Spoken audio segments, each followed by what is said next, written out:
Have you ever wondered what is really going on behind the scenes when your favorite app just dies?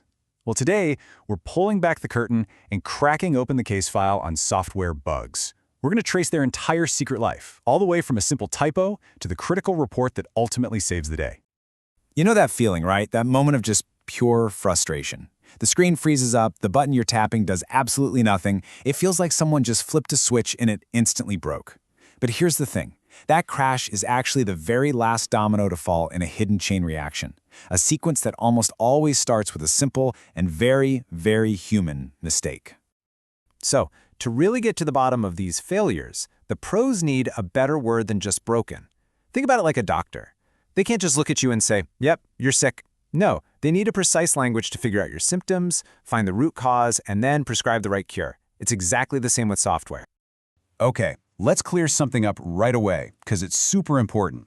Testing and debugging are two totally different jobs. Testing is the hunt. It's like being an investigator, out there searching for clues that something is wrong. Debugging, though, that's the detective work that comes after. It's all about analyzing the evidence, finding the culprit in the code, and making sure it gets fixed for good. This right here, this is the official sequence, the one defined by the ISTQB. They're kind of the global authority on this stuff. And it all starts with a human error. A developer makes a typo or has a little slip in logic. That little error then plants a defect, that's the bug, deep inside the code. Now that defect can just sit there, totally dormant, until, bam, the right conditions trigger it, and that's when you see the failure. That's the glitch you actually experience. So here's the main thing to remember. That crash, that weird thing you see on your screen, that's just the tip of the iceberg. It's the symptom. The real problem, the defect, is hiding somewhere deep inside the code. And a tester's whole job is basically to create the perfect storm of conditions to force that hidden defect to show itself. Okay, so now that we get what a bug really is, how do the pros actually keep score? It's not just about finding bugs. It's about figuring out how good you are at the hunt itself. And to do that, they use some really important metrics. At a high level, teams need a quick snapshot of how things are going. A simple chart like this one tells them how many tests are passing, which ones are failing, and, this is a big one, how many are blocked. A high number of blocked tests can be a huge red flag. It might mean there's some deeper, more fundamental problem that's stopping the team from even running their checks. All right, let's dive a little deeper. The first key metric is all about speed. Think of your quality assurance team, your QA team, like a fire department. The faster they can detect a fire, that's the MTD, the less damage it's going to cause. So a low MTD is great. It means you've got a sharp, responsive team that catches problems before they get out of hand. Next up is quality. Defect density is basically a heat map for your code. It shows you the hotspots, the areas where bugs tend to cluster together. If a certain part of the software has a really high defect density, it tells the team, hey, look over here, this is where the trouble is.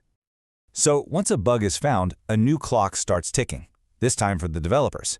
Mean time to repair measures how quickly the team can actually fix the problem. And a long MTTR doesn't just mean the bug is tricky, it could be a sign that the code is too complex, or maybe that the team isn't communicating well. Now this metric, this one is all about the user experience. Mean time between failures asks a very simple question. How long can a person actually use this software before it breaks on them? A really high MTBF is what everyone's shooting for. It means the product is stable, it's reliable, it just works. But out of all the numbers, this is the one. This is the one that keeps people up at night. An escape defect is a bug that made it through the entire testing process and out into the wild. And every single one of those represents a moment of frustration for a real person. That's why the goal is always, always 0. So a tester finds a bug. What's next? Well, they can't just send a quick message to a developer saying, hey, it's broken. No, they need to create a formal bug report. And let me tell you, writing a good one is absolutely an art form. A truly great bug report is a masterpiece of clear communication. It's not a complaint, it's more like a treasure map that leads the developer straight to the problem. And the most critical part, hands down, is providing the exact steps to make the bug happen again. Because think about it, if the developer can't make it break, they have almost no chance of ever fixing it. This single document becomes the absolute heart of the whole process.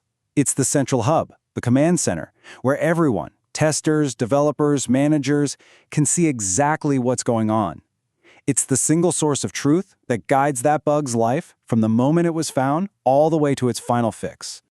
Now, when classifying a bug, there are two words that cause a ton of confusion: severity and priority. And they are not the same thing. Severity is all about the technical impact. How badly does this bug break the system? A full-on app crash? That's high severity. Priority, on the other hand, is all about business urgency. How fast do we need to fix this? So check this out. A spelling mistake on the company's logo has basically zero technical severity, but it's a huge priority to fix. And on the flip side, a major crash that only happens on some ancient discontinued phone model is technically high severity, but the business priority to fix it? Pretty darn low. So why do all this? Why go through all the trouble of tracking and measuring and writing these detailed reports? Well, it's not just about fixing today's bugs one at a time. It's about learning from your mistakes so you can build better software tomorrow. The really top-tier organizations, they are always learning. They use all this data from their bug reports to find smarter ways to test, to adopt new tech that can prevent whole categories of bugs from ever happening, and, most importantly, to build a culture where everyone on the team cares about quality. In the end, really every single piece of software we use tells a story. Some of them tell a story of constant frustration and, well, unreliability. But others tell a story of quality, of trust, of confidence. So the next time an app freezes up on you, you'll know the secret story that's unfolding behind the scenes, and you'll have a brand new appreciation for the teams working like crazy to make sure it's a story with a happy ending.